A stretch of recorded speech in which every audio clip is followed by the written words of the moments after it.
Okay,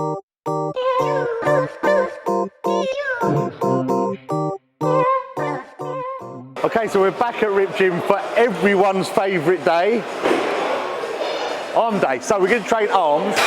Now, a little tip if you're slightly of a certain age like myself and you need to warm your elbows up, is do triceps first. So if you start with a tricep extension with a cable, it really helps lubricate and warm up your elbows so that if you go into a bicep exercise or more of a compounding tricep exercise, they don't give you any jip. So going to start with a tricep push down. You could use a rope. We're going to use a bar today. Using a bar allows a little bit more weight. The key of this exercise is your elbows stay close to your side and you push the bar forward. And what you don't do is bring it all the way in, so you're leaning over it and taking the stress off your tricep and on your shoulder, which, you know, eventually gives your triceps a rest. So we're going to keep locked in, push the bar forward, so it's all tricep that activates. Now, it's quite an easy exercise to get right, but a lot of people get it wrong because they go too heavy, too much ego, they get over it, and the shoulders hold the weight, and they kind of do a close press. So if we wanted to close press, we would do that on an actual exercise designed for that. So let's use this for what it's designed for, and that's to extend at the elbow. So we're going to do tricep extensions on the rope, on the cable, and this is how it looks. So easy to do right, but so easy to do wrong. So if people use too much weight doing that, they end up bringing the elbow off to the body. Now Robbie's going to show you how people do it wrong, and as you can see, it looks like a completely different exercise. So he's right over it and he's pushing down, a lot of the weight's being held in his shoulders, and he's turned that really into a close grip press more than an extension. Okay, so first tricep exercise done. Now we're going to do biceps. Now, often it's quite exciting for your arms to get, if you want them to be stronger, then if you change and alternate from one exercise to another. So by that I mean do triceps first, then do a bicep exercise, and vice versa. So you're not absolutely exhausting one muscle, you're allowing it a little bit of recovery while you train the other side of it. So we're going to do biceps now, and if you ever pushed for time, you could take this workout into like a giant set. So you could do the tricep straight into the bicep and so on to speed through the workout. But we're doing straight sets today. We're going to do a bicep curl standing. Now I love the cable for a bicep curl because the cable will keep a constant tension all the way through the movement. If you use a bar, there's nothing wrong with a bar, but there's points of gravity where it becomes easier. With a cable, that isn't the case, so it keeps it constant.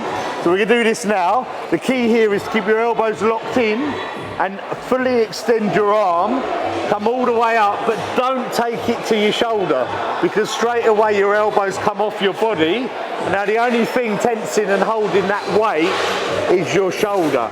So you want to shorten the range so it comes to the point just before your elbows come off your torso. So this is how it should look.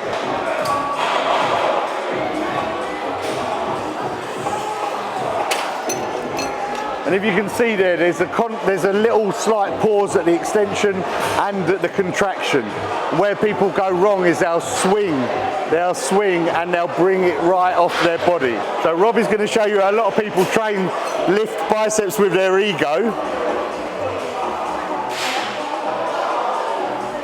So not only is that really not activating his biceps, but the amount of effort going through his lower back could cause you some sort of back strain.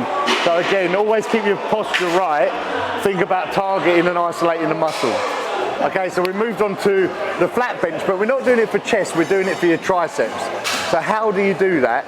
And this is often done wrong because people think if you train your triceps, you've got to change your hand position from where you'd normally hold on your bench and bring it close in to hit your triceps. And I think maybe that's confused where people do press-ups that way. If you do it like this for your triceps on the bar, what you'll end up doing is aggravating your wrist and putting all the pressure on your elbow, not really on your tricep. So we want to make sure it's all on the tricep. So how do we do that? Quite simple.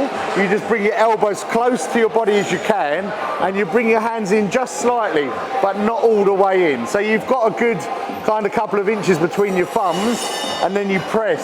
Now you do have to extend at the elbow to isolate and contract your tricep, but don't extend so far that you take your shoulder with it. So always shoulders back so we keep them out of it, just like we do with chest. But you want to engage your triceps by keeping your elbows close to your body. So this is how it looks.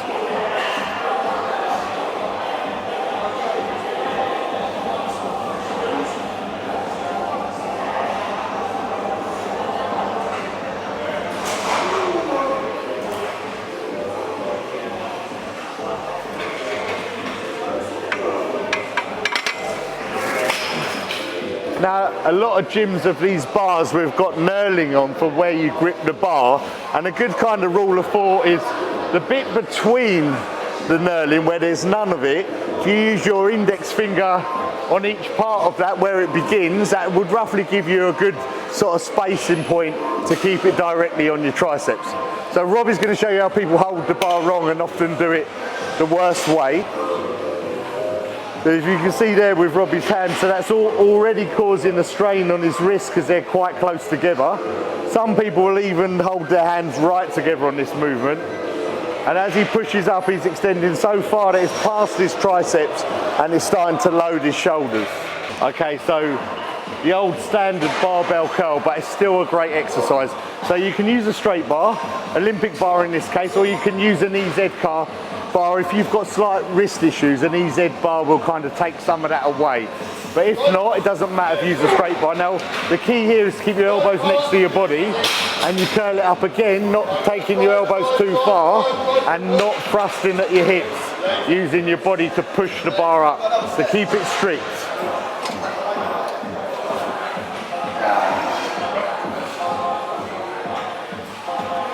So pretty simple, but a lot of people use too much weight, throw it around and don't extend the elbow at the bottom so that they can stay strong.